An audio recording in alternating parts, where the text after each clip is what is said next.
Doctor PK. दास आज आपको वर्तमान जगत की संकट के बारे में कुछ बताऊंगा।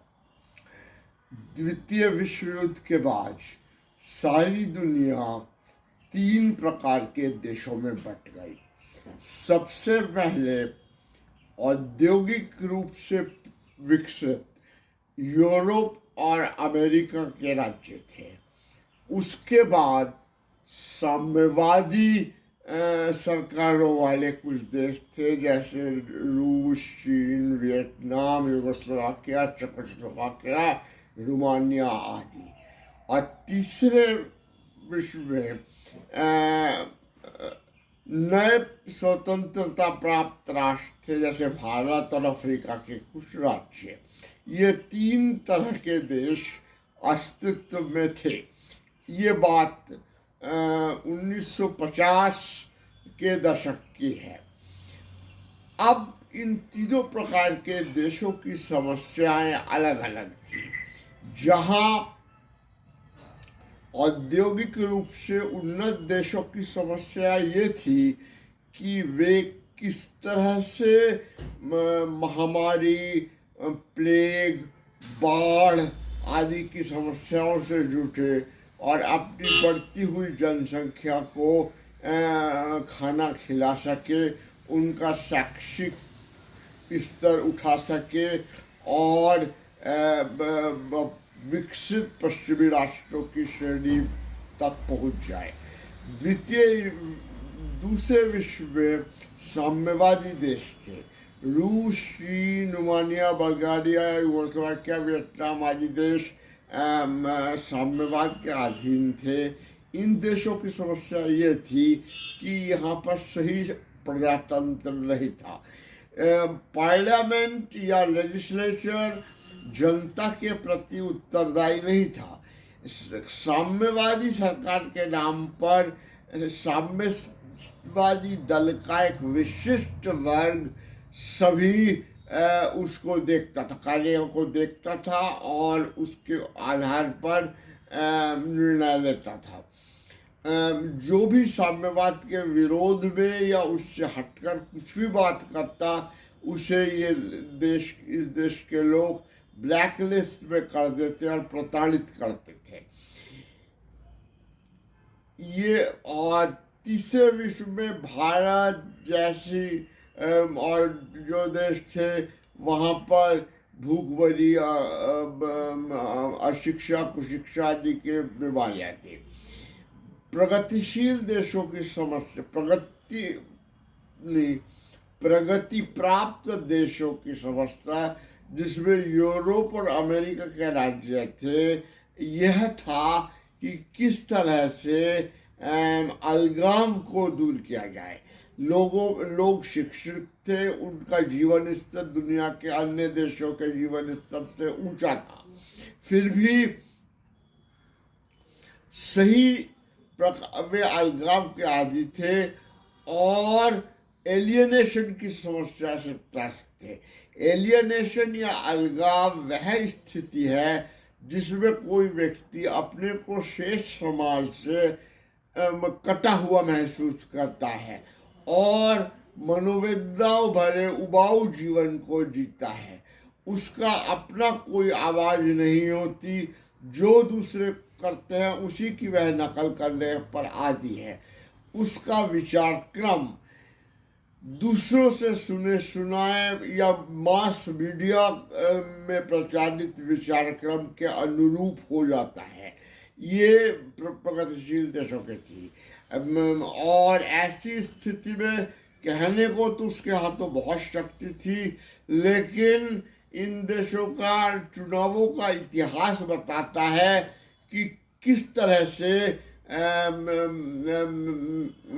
सभी चुनावों में पूंजीवादी पार्टियां जीतती है और सत्ता में आ जाती है। पूंजीपतियों का शासन था, क्योंकि पूंजीपति ही इन राजनीतिक दलों के सारे खर्चा, प्रोपेगेंडा वगैरह का हाल देखते थे। ऐसी स्थिति में एक परोक्ष या अप्रत्यक्ष शासन होता था। कहने को शासन प्रजातंत्र में सभी के लिए था, लेकिन असली शासन कुछ पूंजीपतियों के हाथों में नहीं था, या उच्च वर्ग, एलिट वर्ग जिसको हम कहते हैं, धनी वर्ग के हाथ में था। इन तीनों प्रकार के देशों में का काम चल रहा था, लेकिन 1990 में क्रांतिकारी परिवर्तन हुई। जिन देशों में साम्यवादी सरकार था, रूस, बल्गारिया, रोमानिया आदि देश, वहाँ पर अचानक साम्यवाद एक ताश के महल की तरह ढह गया। ऐसा क्यों हुआ हम ये जानते हैं। उन देशों में तानाशाही सरकार थी और जो साम्यवादी दल के नाम से शासन करती करती थी। कुछ कहने सुनने का वो नहीं था। आलोचना के स्वभाव में सभी कंपनियां मोटा पैसा वसूल कर रही थी। ऐसे समय में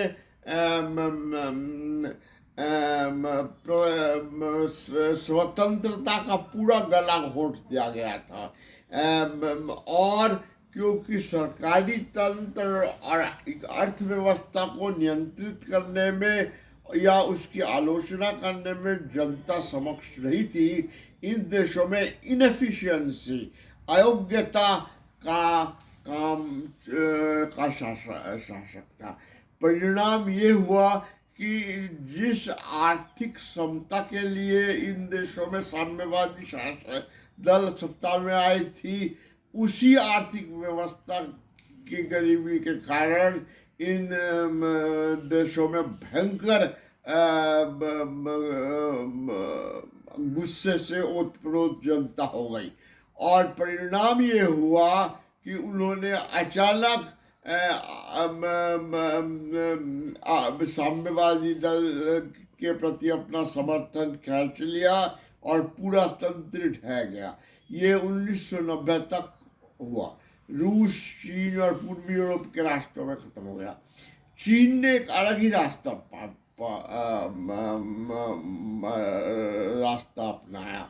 चीन ने ये किया कि साम्यवादी सरकार को तो बने रहने दिया, लेकिन अर्थव्यवस्था को पूरी तरह से पूंजीवादी होने से रोकने के सारे लगाम में हटा लिए। इस तरह से पाश्चात्य देश अपने पूंजियों का निवास चीन में कर सकते थे। चीन के पूंजीपति वो कहते थे, लेकिन कहने मात्र को साम्यवादी शासन था, और जो तानाशाही रूप से ऊपर से शासन कर रहा था। इन तीनों प्रकार के देशों की अवस्था 1990 के बाद से कुछ तो बेहतर हुई। कुछ समस्याएं कि प्रजातंत्र की जड़ें सभी जगह होनी चाहिए, प्रजातंत्र इन सभी देशों में आ गया, लेकिन वो नहीं हुआ। चीन ने जापान को पीछे छोड़कर चीन दुनिया का द्वितीय सबसे ज़्यादा बड़ा अर्थतंत्र बन गया। और फिर कुछ देशों को और फिर कुछ प्रगति हुई, लेकिन दुनिया के सामने समस्या यही बनी हुई है कि किस तरह से शांति की स्थिति कायम की जाए। इराक में युद्ध हुआ, रूस और यूक्रेन का युद्ध हुआ, और इन सभी में महाशक्तियों ने मनमाने ढंग से अत्याचार किए। अब राष्ट्रों के बीच का द्वेष कम नहीं हुआ, इसी तरह से विश्व चलता रहा। अलगाव की समस्या का सही हल क्या है, ये मैं आप लोगों को अपने अगले लेक्चर में बताऊंगा।